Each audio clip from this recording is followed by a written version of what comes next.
Olá, aluno! Olá, aluna! Sejam bem-vindos a mais uma aula de História e hoje nós vamos estudar o período regencial. O período regencial é um período da história do Brasil que dura 9 anos. E esse período é marcado por instabilidade política. É importante que vocês entendam que o início do período regencial se dá no momento em que Dom Pedro I abdica ao trono do Brasil e volta para Portugal. Com a abdicação de Dom Pedro I, quem iria governar o Brasil? Afinal de contas, o príncipe herdeiro tinha apenas 5 anos de idade quando seu pai partiu para Portugal. A resposta para essa questão nós vamos encontrar na Constituição brasileira. A Constituição do Brasil estabelecia que, no caso de menoridade ou impedimento do imperador, não havendo parentes na condição de assumir o governo, devia-se eleger uma regência, formada por 3 membros nomeados pela Assembleia Geral. Ou seja, quem iria governar o Brasil seria nomeado pelos deputados e senadores e não seria uma única pessoa. A Constituição da época estabelecia que a regência deveria ser trina, formada por 3 pessoas. Assim, então, inicia o período regencial com a regência trina provisória formada. Regência trina provisória formada por Lima e Silva, Campos Vergueiro e Carneiro de Campos. Nós vamos falar os nomes aqui, trago as fotos, mas é evidente que vocês não precisam memorizar esses nomes. Apenas saber, né, que houve essa sequência de acontecimentos, que primeiramente assumiu uma regência trina provisória, como o próprio nome diz, provisória, ela iria ficar apenas durante algum tempo curto, até que, em junho de 31, os deputados e os senadores elegeram a regência trina permanente, formada por Lima e Silva, que já era membro da antiga regência provisória, por José da Costa Carvalho e por João Braulio Muniz. Esta regência trina permanente ela tinha data de validade, ela tinha um mandato. Esse mandato iria até 1834. E aí, eles então ficaram responsáveis por governar o Brasil durante esse primeiro momento do período regencial. É importante que vocês saibam que um dos caras mais importantes e poderosos durante o período da regência trina permanente era o padre Antônio Diogo Feijó. Nós vamos falar mais dele mais para frente, mas para vocês já saberem que ele era ministro da Justiça durante o período da regência trina permanente. Então ele já tinha um certo poder nesse momento, apesar de não ser um dos 3 regentes. É importante que vocês entendam que esse período é marcado por instabilidade política e por disputas políticas. Então, nós temos nesse momento aqui, porque depois isso vai mudar, 3 grupos políticos principais disputando o poder no Brasil. Os restauradores, como o próprio nome diz, é aquele que quer restaurar algo. Então, os restauradores eram aqueles que defendiam a volta de Dom Pedro I ao poder e eram contra reformas sociais. Esse grupo ele vai existir enquanto Dom Pedro I for vivo, né? Lembrando que Dom Pedro vai vir a falecer em Portugal em 1834 e esse grupo vai acabar se juntando com outro, porque a principal pauta de defesa deles é o retorno de Dom Pedro I para o Brasil. Um outro grupo político são os chamados liberais moderados. Eles defendiam a monarquia, mas uma monarquia constitucional, nada de absolutismo, nada de poder moderador, né? Defendiam os interesses das elites também, mas eram aí favoráveis a uma legislação regulando a monarquia.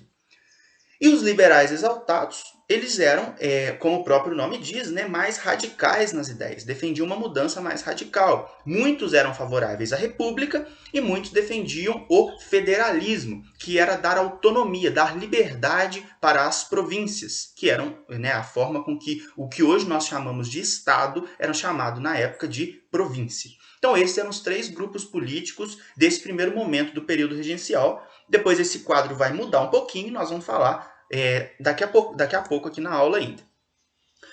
Esses regentes, né, durante o período da regência trina permanente, os regentes criaram a Guarda Nacional, que era uma espécie de milícia civil armada que tinha por função manter a ordem nacional. Na prática, esse grupo, a Guarda Nacional, servia como uma força para as elites agrárias, né, para os coronéis país afora, e ela tinha a função, de certa forma, de combater levantes escravos e coibir crimes contra o patrimônio. Por que a regência cria a Guarda Nacional? Em grande medida porque eles não confiavam muito no exército. Eles tinham medo de que o exército viesse atrair os regentes. Então, como esse clima de desconfiança, foi necessário criar uma outra força de segurança, e essa força foi a Guarda Nacional. Uma outra ação importante que a regência trina permanente vai tomar é uma série de leis, né, que recebe o nome de Ato Adicional de 1834. Esse ato adicional vai mudar algumas coisas na Constituição do Brasil. As principais vão dar fim, né, vão extinguir o Conselho de Estado, que era um órgão criado lá pelo Dom Pedro I, que na verdade servia mais como suporte de poder para ele. Vai dar maior autonomia para as províncias, né? Então as províncias vão ter o direito de ter uma assembleia legislativa, fazer suas próprias leis, né? Claro que em consonância com o governo central, mas vai dar uma certa liberdade e autonomia para as províncias. Vai transformar a cidade do Rio de Janeiro em um município neutro, então ele não vai mais fazer parte da província do Rio de Janeiro. A cidade do Rio de Janeiro vai ser a sede da corte e não vai ser parte da província do Rio, né? Então ela se torna um município neutro. E vai, ponto muito importante esse, substituir a regência trina por uma regência una. Então, a partir da próxima eleição para a regência, não teremos mais 3 regentes no poder, mas sim apenas um, por isso o nome regência una. Quem vai ser o primeiro regente, né, a ser eleito para uma regência una? Vai ser exatamente aquele que eu citei no início da aula, o padre Antônio Diogo Feijó. Ele se tornou o regente, né, e ficou, né, no cargo de regente de 1834 a 37. O padre Antônio Diogo Feijó assume o poder, assume a regência em um momento muito conturbado, em um momento em que várias revoltas estão eclodindo por todo o país. Nós vamos falar delas ainda hoje nesta aula.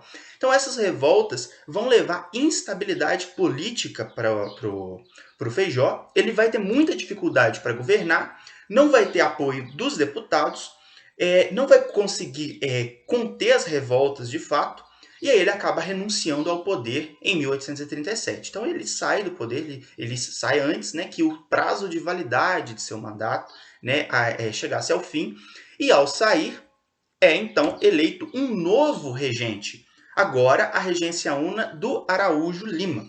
Araújo Lima ele vai ser bem diferente, vai ter perfil bem diferente ao do padre Feijó.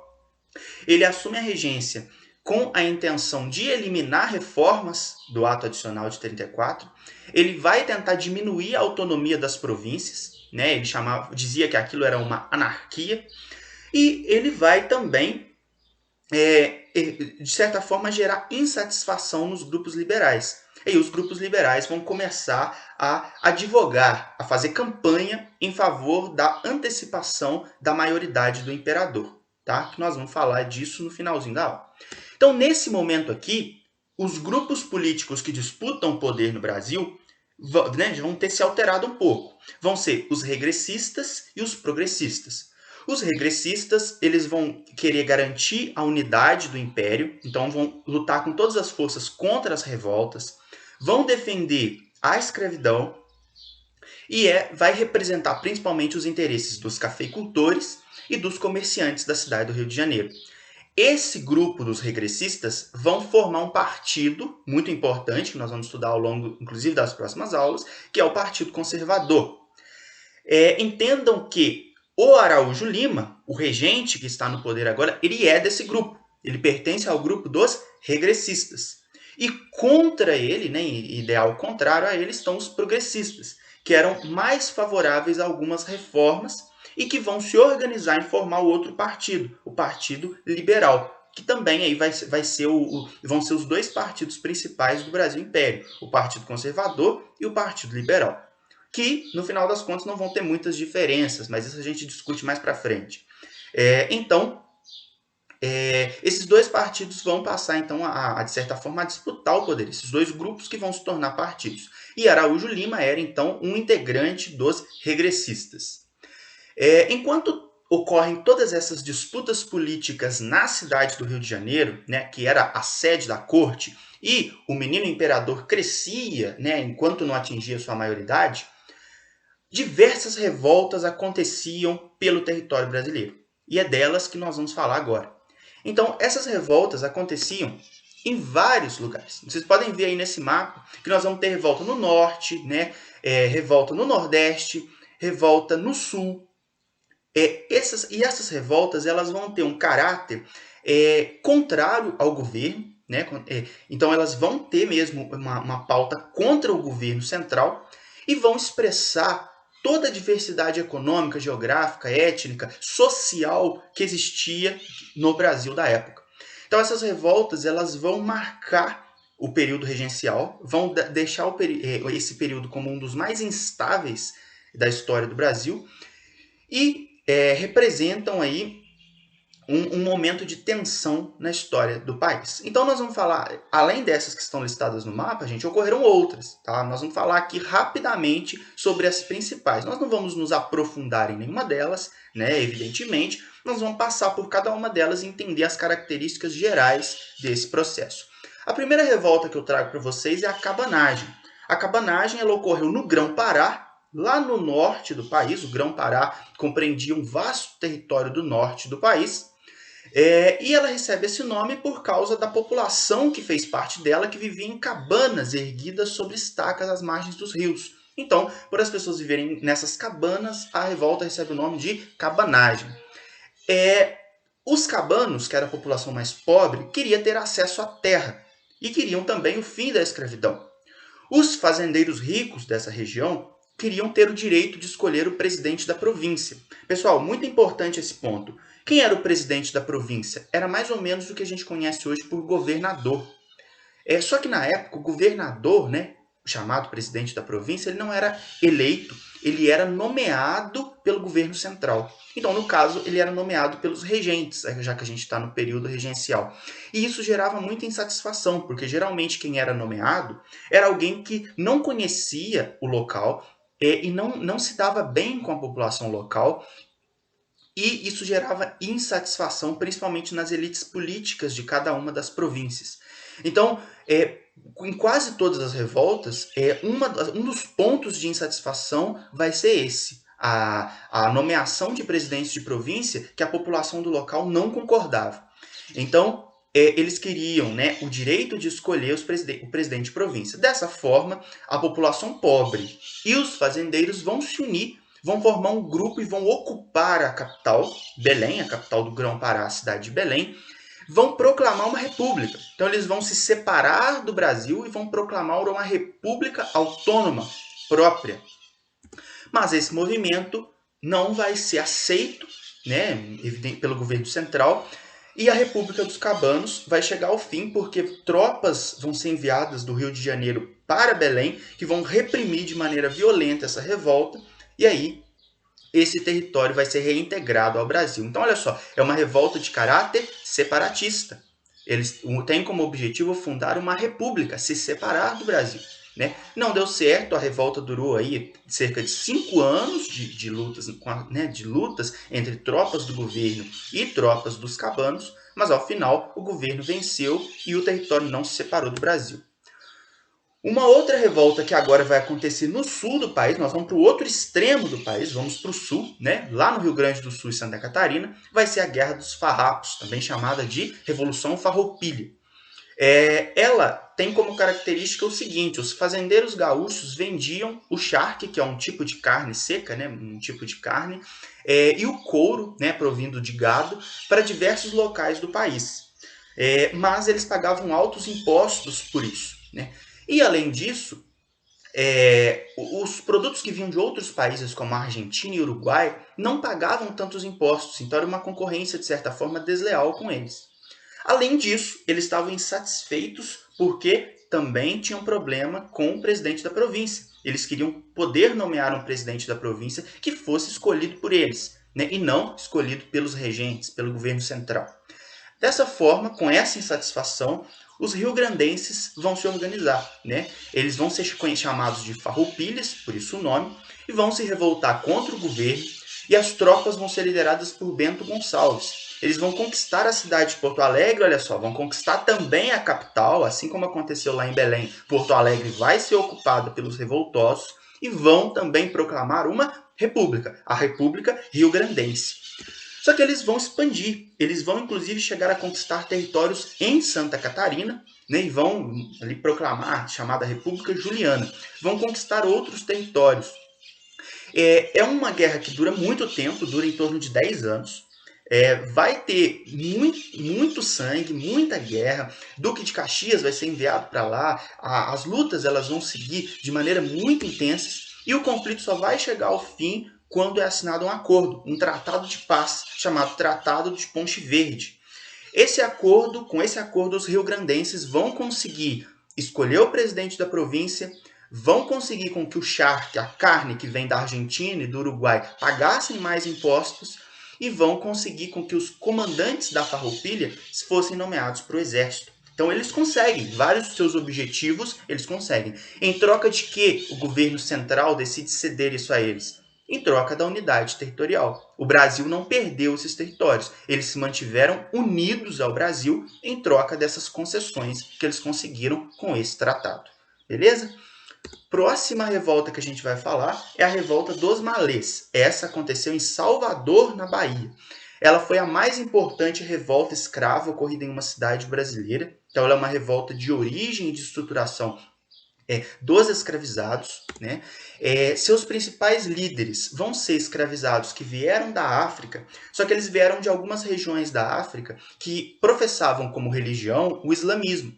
E esses escravizados sabiam ler, porque os islâmicos, né, eles precisam ler o Alcorão, que é o livro sagrado da religião islâmica. Então eles sabiam ler e escrever. De certa forma, isso contribuiu para que a revolta acontecesse, porque eles redigiam, escreviam panfletos, escreviam os planos deles durante a revolta, né? Então facilitou a comunicação, tá? E a importância da leitura e da escrita, né? Já que os escravizados eles não sabiam ler e escrever, eles eram privados de terem esse ensino, né? Eles não eram ensinados a ler e escrever.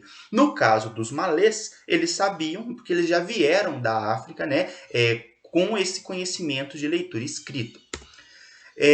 Mas além deles, além dos próprios adeptos do islamismo, outros escravizados, inclusive pessoas libertas, né, que eram escravos e que passaram a condição de libertos, contribuíram e ajudaram com a revolta. Na noite do dia 25 de janeiro de 1835, eles se organizaram para tomar a cidade de Salvador, por fim ao governo da Bahia, né, e proclamar um governo próprio, né, e por fim à exploração que os negros sofriam. Infelizmente, né, o movimento também não teve sucesso. Por quê?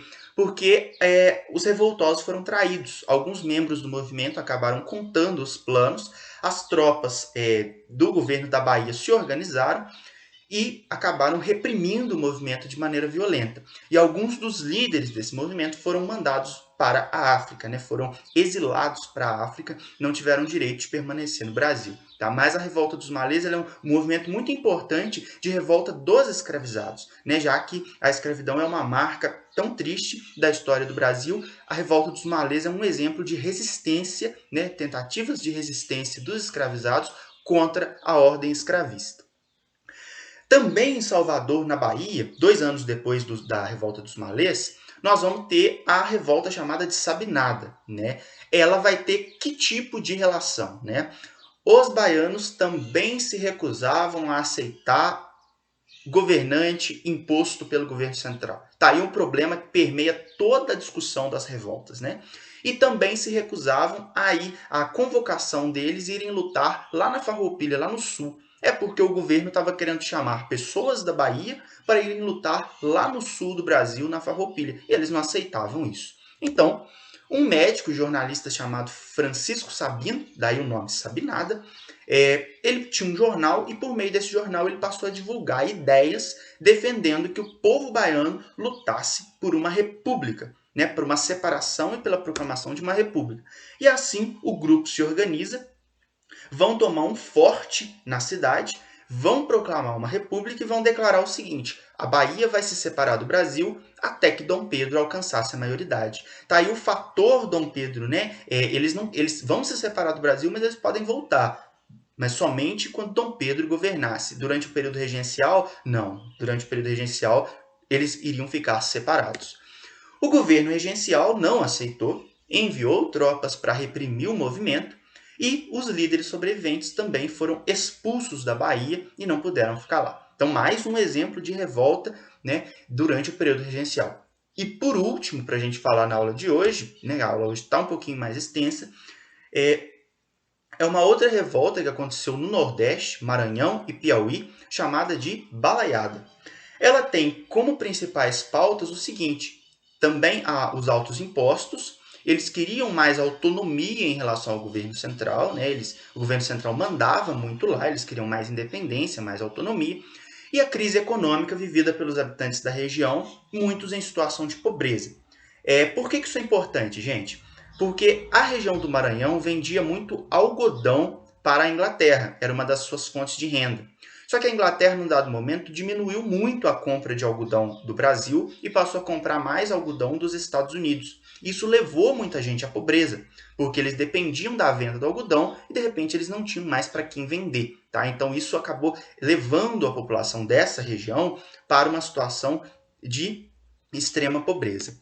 E aí, alguns bandos, esses bandos eram formados por quilombolas, escravizados que fugiam, indígenas, trabalhadores pobres. Esses bandos passaram a se organizar e atacar fazendas, tomar cidades e exigiam, tá aí de novo, a substituição do presidente da província, expulsão de comerciantes portugueses e o fim da escravidão. Então, mais uma vez, demonstra a insatisfação deles pelo fato do presidente da província do Maranhão não ser escolhido por eles, ter sido nomeado pelo governo central.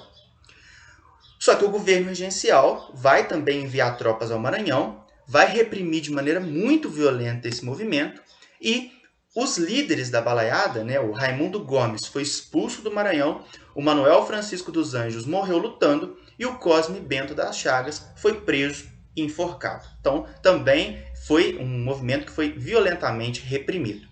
Gente, diante disso tudo, diante das disputas de poder, diante de todas as revoltas que aconteceram no país, o risco do Brasil se desintegrar em vários países existiu. Né? Então, muitas dessas revoltas eram separatistas, queriam separar o território do Brasil, não aceitavam as imposições do governo regencial. Isso, gente, vai criar um clima de instabilidade muito forte no Brasil. Qual vai ser o desfecho do período regencial? É o que nós vamos falar agora. Vai ser o golpe da maioridade. Basicamente, os liberais, que estavam muito insatisfeitos com a regência de Araújo Lima, os liberais lançaram uma campanha pública. A campanha defendia o quê? Defendia a antecipação da maioridade de Pedro de Alcântara, que na época tinha apenas 14 anos de idade. Defendiam que ele pudesse assumir o poder antes de completar 18 anos. Com o apoio dos militares e com o próprio príncipe consentindo, né, o próprio Dom Pedro aceitou essa ideia, os deputados e senadores aprovaram uma lei para permitir que o garoto, que o jovem imperador, pudesse assumir o trono antes dos 18 anos de idade. E assim foi feito. Por força da propaganda, esse ato, gente, era visto como uma forma de salvar a nação. Por quê? Porque muito se vendia a ideia de que Dom Pedro iria unificar o Brasil, iria conseguir ser um símbolo, um fator de união para todo o território. É importante vocês entenderem que aqui o sentimento de ser brasileiro ainda é muito fraco. As pessoas elas se sentem mais parte de sua província, o Rio Grande do Sul, Pernambuco, Grão-Pará, do que do próprio Brasil, digamos assim. Então, quem defendia a ideia de antecipar a maioridade de Dom Pedro entendia que Dom Pedro podia ser um fator de união, um fator que iria unir todas as regiões do Brasil e iria, de certa forma, dar fim às tendências separatistas das províncias. Dessa forma, no dia 23 de julho de 1840, foi declarada, então, a maioridade de Pedro de Alcântara. Aos 14 anos, ele assumia o poder no Brasil. Iniciava o governo de Dom Pedro II. Esse governo vai ser conhecido como Segundo Reinado, certo? O primeiro reinado foi de seu pai, que abdicou. Tivemos 9 anos de período regencial. E agora, em 1840, Dom Pedro II assumia o poder no Brasil e iria governar por 49 anos. Vai ser um longevo governo que nós vamos estudar nas próximas aulas. Muito obrigado para você que assistiu até aqui e até a próxima aula de História.